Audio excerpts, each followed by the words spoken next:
The sun bled across the Arizona desert like an open wound, turning the red rock canyons into rivers of fire. High on a narrow ledge of crimson stone, Kael Hawk stood motionless, the hot wind whipping his long black hair across his scarred shoulders. Below him, the thunder of dynamite rolled through the canyon again and again. Each blast sent clouds of dust and shattered rock into the sky. He watched in silence as Elias Crow's men drilled deeper into the sacred mountain. White smoke drifted downward, poisoning the crystal stream that had fed his people for countless generations. Dead fish floated belly up in the shallows, their silver bodies already turning gray. The whispering water, the lifeblood of the Apache, was dying before his eyes. In the heart of a desert that forgives nothing, there stood a man who had learned to hate himself. Because years ago, Kael Hawk had guided American soldiers through these same canyons. He had helped them hunt his own people. Today, that same man had to choose: stay silent and survive, or finally stand and face the ghosts he could never outrun. Kael's fingers tightened around the smooth handle of his knife until his knuckles turned white. His chest burned with a pain deeper than any bullet wound. Every explosion below felt like another betrayal. This time not by his hand, but by the man who now owned the mountain. Far below, near the mouth of the new mine shaft, Lila Ashford stood beside her father, the wind tugging at her pale blue riding dress. She was 23, golden-haired, with eyes the color of summer sky eyes that right now carried both hope and growing dread. "Father, please," she said, her voice steady but urgent. "The water is turning black. The Apache have used this stream since before any of us were born. If we keep blasting, Elias Crow cut her off with a sharp laugh that echoed off the rocks. Water streams, he waved a thick hand toward the mountain. This is silver, Lila. Real silver. Enough to make us richer than the Mitchells in Santa Fe. And you want me to stop for a few dirty savages and some dead fish?"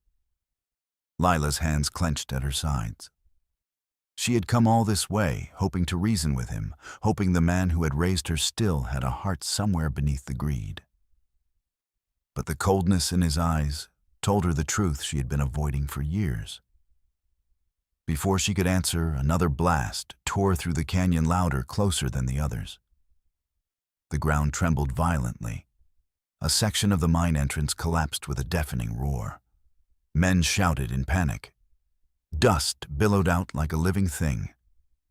Lila stumbled backward as the earth gave way beneath her boots. Her foot slipped on loose rock. For one terrifying second, she was falling straight toward the jagged mouth of the collapsing tunnel. Strong arms caught her from behind.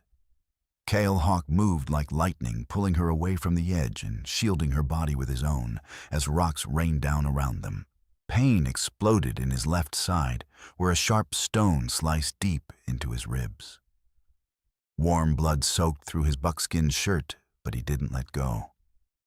He held her tightly against the red rock wall until the worst of the collapse passed. For a breathless moment, their eyes met. Lila stared up at the Apache warrior, who had just saved her life, at the sharp angles of his face, the obsidian eyes burning with something she couldn't name. Fear, anger, recognition. Kael looked down at the white woman in his arms. Her golden hair was dusted with red dirt. Her breathing came fast and shallow. She smelled of lavender, soap, and fear. He should hate her. She was Elias Crow's daughter. Yet he didn't push her away. "Stay down," he whispered, his voice low and rough, barely audible over the shouts of the workers. Lila nodded quickly. Without thinking, she pressed her hand against his bleeding side, trying to stop the flow. Her fingers came away red. "You're hurt," she breathed. Footsteps and voices grew louder. Her father's men were coming. Kael's jaw tightened. He knew he should disappear into the rocks like smoke, the way Apache had always done. But something in the way this woman looked at him without hatred, without screaming, made him hesitate half a second too long. "Go," Lila said suddenly, pushing him gently toward the shadows. "They can't find you here. Please, just go." Their eyes locked one final time, a silent understanding passing between enemy bloodlines. Kael slipped behind a cluster of boulders, pain flaring with every step. He pressed himself flat against the warm stone and watched as Lila stood brushing dust from her dress, composing herself just as her father and Grady Pike rounded the bend. "What the hell happened?" Elias Crow demanded, grabbing his daughter's arm. "You hurt, I'm fine." Lila answered, her voice remarkably calm, even as her heart hammered. She glanced once toward the shadows where Kael had vanished, then looked away. The blast was too close. The entrance, it collapsed. Grady Pike narrowed his cold eyes, scanning the rocks suspiciously. Lila stepped forward, deliberately drawing their attention. "We should check on the men, Father. Some of them were inside." As the group moved away, Kael Hawk remained hidden, breathing through the pain. Blood dripped steadily onto the red earth. He looked down at the dying stream below, once clear and singing, now choked with silt and poison. That water wasn't just water. It was memory. It was prayer.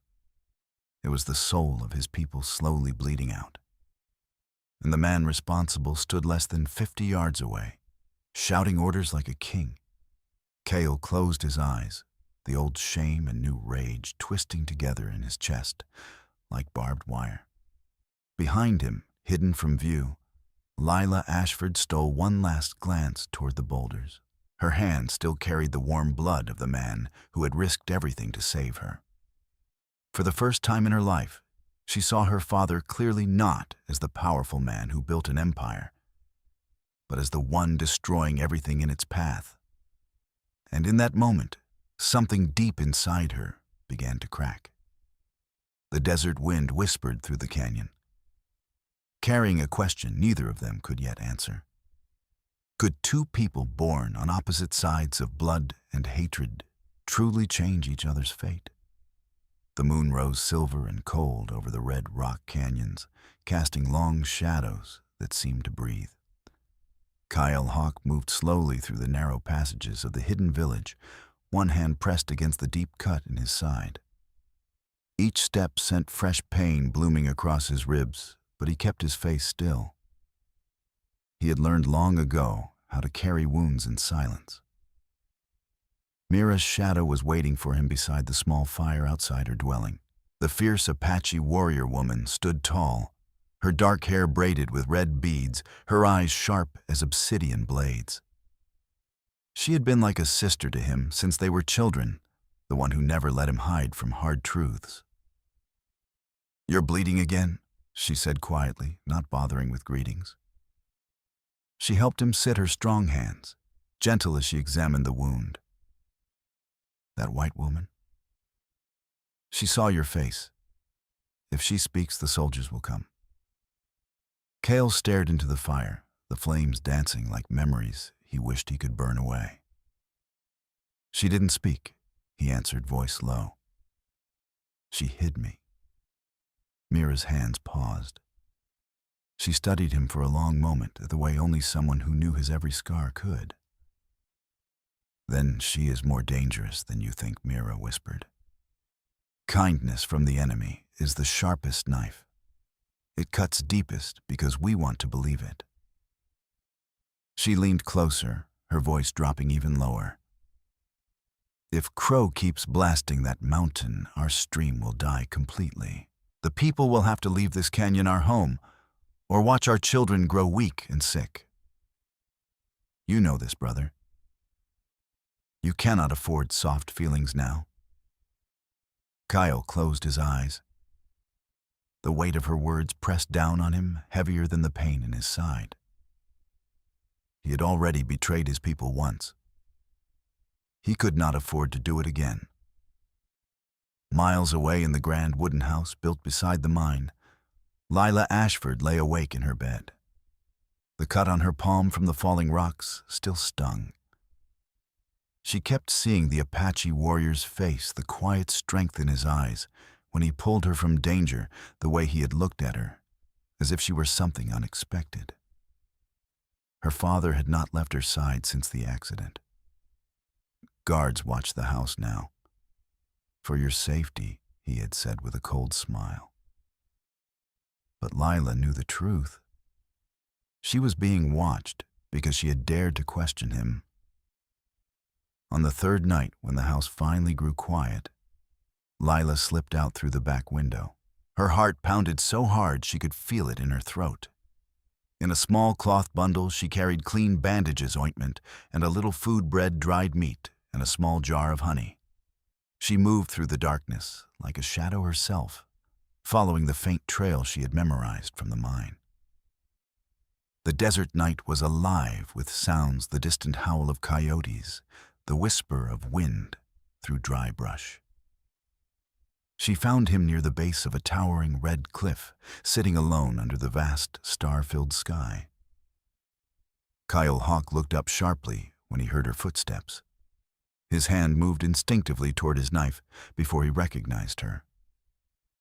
For a moment, tension crackled between them, like dry lightning. "You shouldn't be here," he said, his voice rough with warning. And something else. Surprise. Maybe even fear. "I know," Lila whispered, kneeling a few feet away. She unwrapped the bundle with trembling fingers. "But you saved my life. Let me at least tend to your wound." He watched her carefully as she cleaned the cut and applied the ointment. Her touch was gentle, nothing like the rough hands of the men he had known. For long minutes, neither of them spoke. Then slowly words began to fall, like rain after drought. Kael told her things he had never spoken aloud to anyone, not even Mira. How years ago, as a young scout, he had believed the soldiers' promises of peace. How he had led them through secret trails, thinking he was protecting his people from worse harm. How he still woke some nights, hearing the screams of Apache women and children he could not save. His voice cracked once, just once, when he spoke of the guilt that lived inside him, like a second heartbeat. Lila listened without interrupting. Tears gathered in her eyes, but she did not look away. When it was her turn, she spoke of the big, empty house, the endless dinners where her father talked only of silver and power. She spoke of the loneliness that had followed her since childhood, of being raised to be beautiful and quiet, never to have opinions that mattered. "I thought money would protect me," she said softly, staring at the stars. But it only built higher walls. Between them, something fragile began to grow, not trust yet, but the beginning of understanding. Two wounded souls sitting beneath the same indifferent sky. Mira's shadow watched from the shadows above the cliff. She had followed Kael that night, worried for her brother. Now she saw the white woman sitting close to him, speaking with quiet honesty. Mira's jaw tightened. Kindness or trap, she could not be sure. The next evening, when Lila returned with more supplies, Mira stepped out of the darkness like a ghost. "You want to help Mira," said her voice cold and steady. "Then prove it." She held out a small leather pouch. "Inside the mine, your father keeps maps of the blasting plans. Bring them to us. Tonight, if you are truly different from him, you will do this." Lila's breath caught. Stealing from her own father was dangerous. If she was caught? She looked at Kael Hawk. He said nothing, but his dark eyes held a quiet question and a trace of hope he tried to hide. Lila took the pouch with shaking hands. "I'll try," she whispered. Later that night, back in her father's study while he slept, Lila carefully opened the heavy desk drawer. Her fingers trembled as she searched through papers. She found the map's detailed plans showing exactly where the next series of blasts would happen. And something else. A letter. In her father's bold handwriting instructions to Grady Pike, gather more gunmen. Drive every last Apache out of the canyons within 30 days. Use whatever force is necessary. Lila's blood ran cold. She had known her father was ruthless. But this was something darker. She slipped the maps into the pouch and hurried back into the night, the weight of what she had discovered pressing down on her like the red rock itself. The desert wind howled softly through the stone canyons, carrying secrets and warnings no one could fully escape. And high above the stars, watched in silence, waiting to see which hearts would break first. The desert night smelled of gunpowder and fear. Elias Crow stood on the porch of the mine office lantern light, carving hard lines across his face. His voice was ice when he spoke to Grady Pike and the dozen hired guns gathered before him. Burn their village? Drive them out? I want every last Apache gone from these canyons before the next full moon. Do whatever it takes. Grady Pike's thin lips curled into a cruel smile. He checked the revolver at his hip and nodded once. Lila Ashford stood hidden in the shadows, just inside the doorway, her heart hammering so violently she thought it might crack her ribs. She had heard every word. Her own father ordering the destruction of innocent lives. For silver. She waited until the men rode out into the darkness, then slipped away like a ghost. Meanwhile, in the hidden Apache village, nestled deep between towering red walls, Kael Hawk moved with urgent quiet. Word had come riders were coming, many of them, armed. Gather only what you can carry, he told the people, his voice low but steady. We leave now. Stay together. Children cried softly as mothers wrapped blankets around their shoulders. Old men clutched ancient medicine bundles. Mira's shadow moved among them like a flame, helping the weakest, her eyes sharp and fierce. The first shot shattered the night, just as the last families reached the narrow escape trail. Bullets whined off the rocks. Men shouted. Horses screamed. Kael Hawk fired back from cover, buying time for his people to climb higher. But the attackers were too many, too well armed. The village began to burn behind them, flames licking up the dry brush shelters. Then he saw it. A small girl had fallen behind, frozen in terror, near a burning dwelling. Mira's shadow broke from cover without hesitation. She sprinted through the chaos, scooped the child into her arms, and turned to run. A rifle cracked. Mira staggered. Blood bloomed dark across her side. She kept moving, shielding the little girl with her own body until Kael Hawk reached them. He took the child and dragged Mira behind a cluster of boulders, his hands shaking for the first time in years. Mira, stay with me, he whispered fiercely, pressing his palm against the wound. She gritted her teeth, sweat beading on her forehead. Go, she rasped. Get them to safety. From a high ridge half a mile away, Lila Ashford watched the horror unfold through tears that would not stop falling. She had followed the riders at a distance, sick with dread. Now she saw the flames. She saw Mira fall. She saw Kael Hawk fighting to save his people. Her hands trembled as she clutched the map she had stolen. This was her father's doing.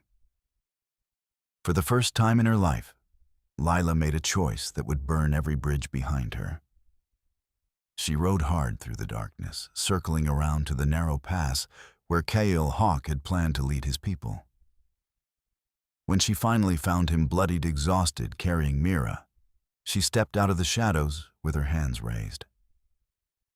I know their route, she said quickly before anyone could raise a weapon. I know where they will strike next. Let me help you. Kael Hawk stared at her chest, heaving. The woman standing before him was no longer the frightened daughter he had pulled from falling rocks. This Lila had steel in her eyes, and everything to lose.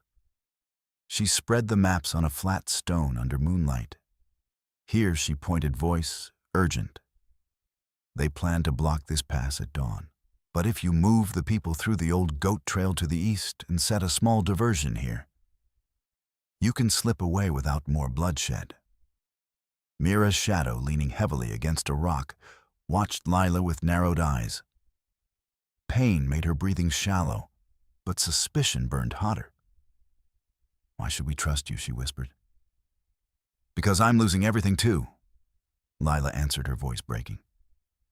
"My father, he is the one destroying your home. I can't be part of that anymore." Kael Hawk studied her face for a long moment. Then he gave a single nod.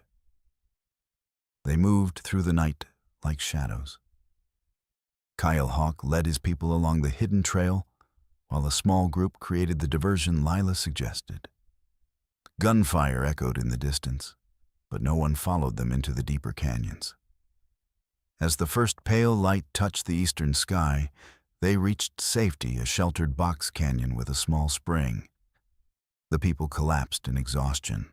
Mira was laid carefully on soft blankets, her wound bound tightly. That was when the old man appeared. Levi Calder rode in slowly, on a tired horse, his gray hair long, beneath a battered cavalry hat. He raised empty hands when rifles turned toward him. "I'm not here to fight," he called out. His eyes found Kael Hawk immediately. "I came to find you, son." Kael's body went rigid. This was the man who had once commanded him, the man whose orders had sent him guiding soldiers through Apache lands years ago. Levi dismounted with difficulty, his old joints protesting. He looked at the wounded Mira, at the frightened children, at Lila, standing quietly beside Kael. "I heard what Crow is doing," Levi said heavily. "And I carry the shame of what I made you do all those years ago." His voice cracked. "I was wrong, Kael. We were all wrong. Hate only breeds more hate." He stepped closer, eyes tired but clear. "Retaliation will feel good for one night, but it will destroy what's left of your people. Sometimes, the hardest strength is choosing forgiveness instead of the bullet." Kael Hawk turned away, fists clenched. The old wounds inside him screamed for revenge. But when he looked at Lila, at the woman who had just betrayed her own father to save strangers, something shifted deep in his chest. She was no longer simply white. She was brave. She was losing her entire world for what she believed was right. Lila met his gaze, tears shining in her eyes. In that quiet moment, she understood she no longer belonged in her father's house, that life was gone forever. Mira's shadow, pale and sweating from pain, suddenly pushed herself up on one elbow. Everyone turned. She looked straight at Kael Hawk, her voice weak but fierce. "Listen to me, brother," she whispered. "That too is not weakness, but silence in the face of injustice. That is the real death." Her words hung in the cool morning air, like smoke from the burning village they had left behind. The red rock canyon stood silent around them, waiting to see whether hate would win, or whether two broken souls could find the courage to choose a different path. The hidden cave breathed with the slow rhythm of dripping water. Deep inside the red mountain, where sunlight had never touched, Kael Hawk carried Mira's shadow through the narrow passage. Her body burned with fever, the bullet wound in her side, raw and angry despite the herbal poultices he had applied. Each shallow breath she took echoed softly off the stone walls. He laid her gently on a bed of soft blankets and dried grasses. The small fire he built cast flickering shadows that danced like restless spirits across the cave walls. Hours later, footsteps approached from the entrance. Lila Ashford appeared in the dim light, breathing hard, a heavy satchel slung over her shoulder. Her golden hair was tangled, her dress dusty and torn at the hem. She had slipped away from her father's house under cover of darkness, knowing the risk was growing greater with every passing hour. "I brought what I could," she whispered, kneeling beside Mira. From the satchel, she pulled clean bandages, a small medical kit she had kept from her time back east, and a thick book on wound care. I studied these pages when no one was watching. Kael Hawk watched her silently as she worked. He had expected fear or hesitation. Instead, Lila moved with quiet determination, cleaning the wound again, applying fresh medicine, and speaking softly to Mira, even when the warrior woman could not answer. Day melted into night inside the cave. Time became measured only by the drip of water and the crackle of the small fire. Mira lay feverish on her blankets, drifting in and out of consciousness. In the long hours between sleep and pain, the three of them existed in a fragile, unlikely world of their own. Kael Hawk learned to trust in small things. He watched Lila change dressings with steady hands, even when Mira cried out in pain. He saw how she boiled water carefully and mixed herbs exactly as he instructed. When Mira's fever spiked, Lila stayed awake through the night, wiping sweat from the warrior's brow and humming old lullabies her mother once sang to her. Lila, in turn, faced the terror growing inside her chest. Messengers had come to her father's house orders to hunt down his own daughter, the traitor. She knew Elias Crow would never forgive her. Every shadow outside the cave made her heart race.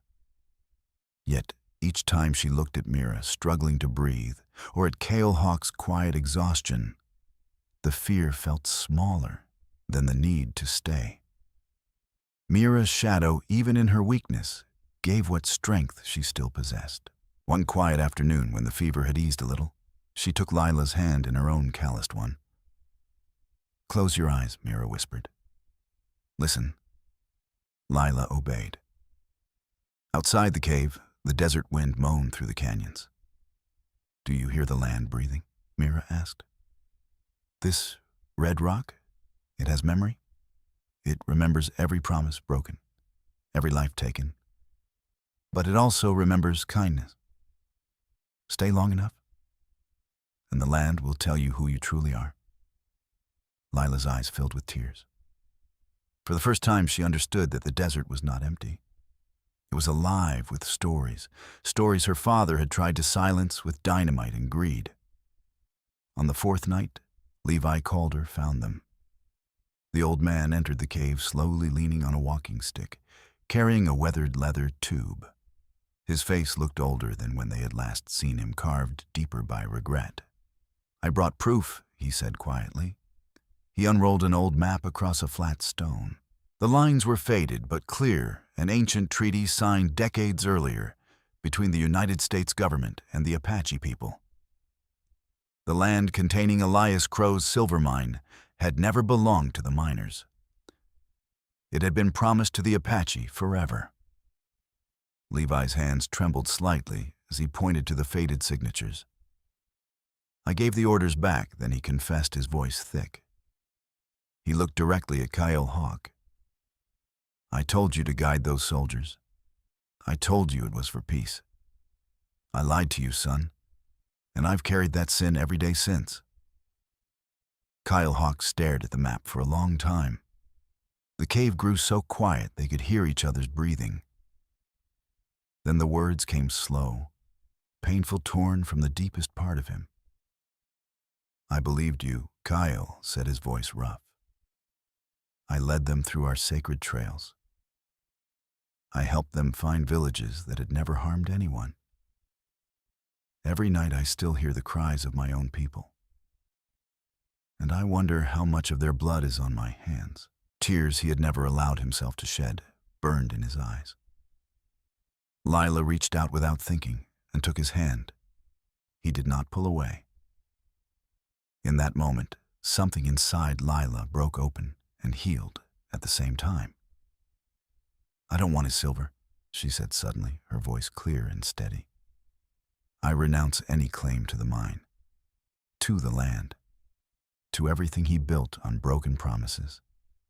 If standing with you means I lose it all, then I choose to lose it. Mira's shadow, still weak but fully awake now, looked at Lila for a long moment. The hardness in her eyes softened just a little. You are no longer only the white man's daughter, she said quietly. You have earned the right to be called sister. The four of them sat together in the firelight, Apache warrior, former scout, old soldier, and the woman who had walked away from everything she once knew. Levi Calder rolled the map carefully and placed it back in its tube. There is a territorial court in the town of Red Rock Crossing, he said. If we take this map there and speak the truth before the judge and the people, we may still save what is left. Kael Hawk looked at each of them, at Mira's determined face, at Lila's quiet courage, at Levi's heavy regret. The decision settled in his chest like a stone dropped into still water. Then we go, he said softly, together. Outside the cave, the Red Rock Canyon stood silent under a vast sky filled with stars. The wind carried the faint scent of sage and distant rain. They were about to walk into the lion's den, a small group carrying nothing but an old map and the fragile hope that truth could still matter in a world built on greed and old hatreds. And none of them knew if they would survive the journey. The courtroom in Red Rock Crossing smelled of dust, sweat, and old wood. Sunlight slanted through the tall windows, catching on the brass buttons of the judge's coat and the tense faces of the crowd that had packed into every available seat. Outside the Red Canyon stood watch like silent guardians. Elias Crow sat at the front, his face carved from stone, surrounded by expensive lawyers and paid witnesses. His eyes never left his daughter as she stood near the back of the room beside Kael Hawk.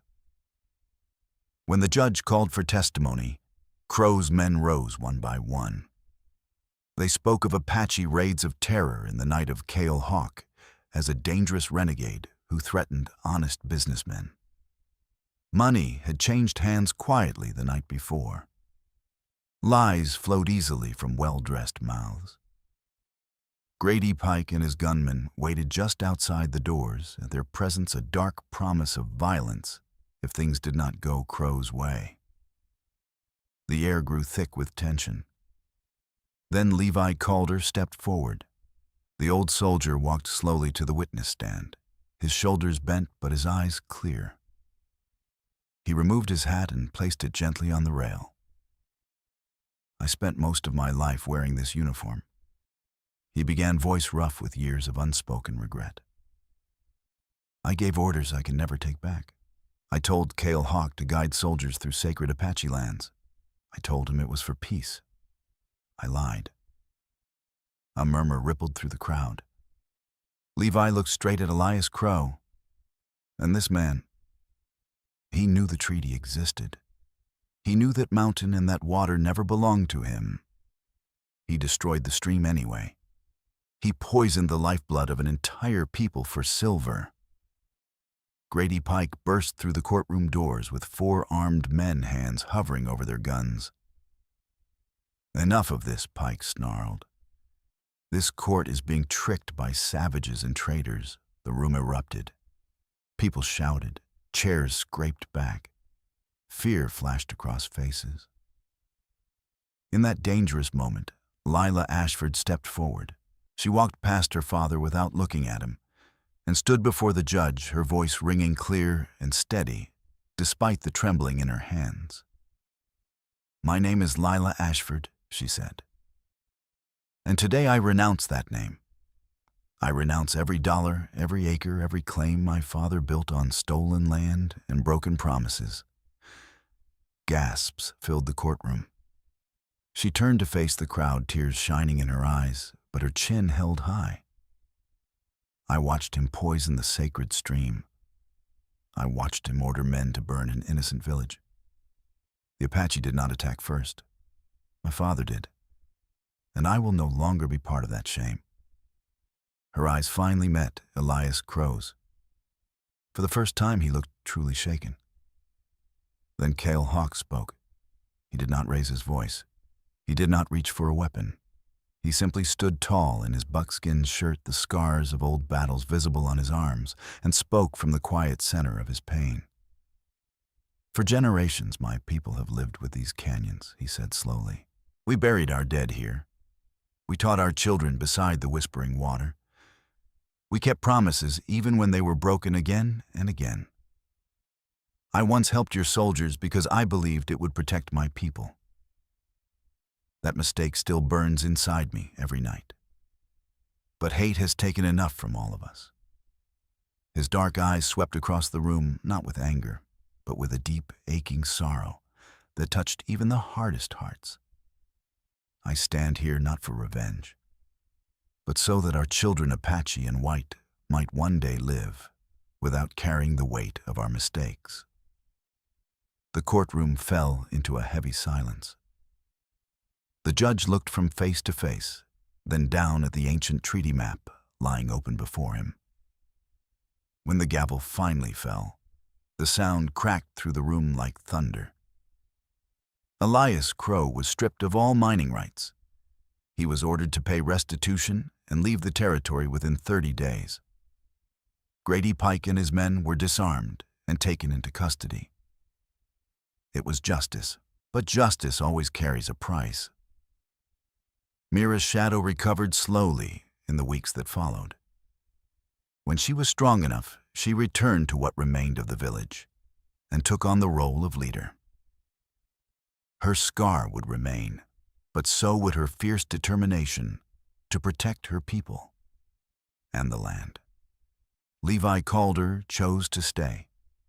The old soldier spent his remaining years helping the Apache build a new system of clean water channels, working side by side with the people he had once helped harm.